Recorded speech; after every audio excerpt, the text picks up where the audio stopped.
लक्षात येते की जयकुमार गोरेंनी एका सरसेनापती हंबीरराव मोहितेंच्या घराण्यातल्या एका महिलेला नग्नावस्थेतले फोटो पाठवले होते. कधी? तर 2016-17च्या काळातली ती घटना होती.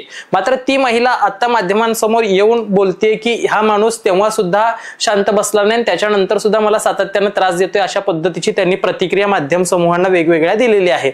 इतक्यावरती त्या थांबल्या नाही तर त्यांनी हेही सांगितलं की यांनी कशा पद्धतीने मला नग्न अवस्थेतले फोटो पाठवलेले होते. त्यानंतर जयकुमार गोरे असं म्हणाले होते की या सगळ्या प्रकरणामध्ये मला सुप्रीम कोर्टाची किंवा कोर्टाची क्लीन चिट मिळालेली आहे.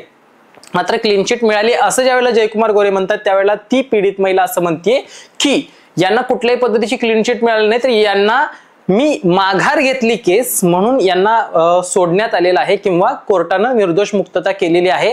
मला माघार घेण्यासाठी पहिल्यांदा यांनी माझ्या समोर हात जोडलेले होते, माझ्या समोर झुकलेले होते आणि त्यांनी लिखित मला माफीनामा सुद्धा दिलेला आहे की इथून पुढे मी तुम्हाला कसलाही त्रास देणार नाही आणि याच अटीवरती मी केस मागे घेतलेली. यांना कुठलीही निर्दोष मुक्तता नाही किंवा यांची चूक नव्हती असं मुळीच काही नाहीये, यांनी चूक केलेली आहे अशा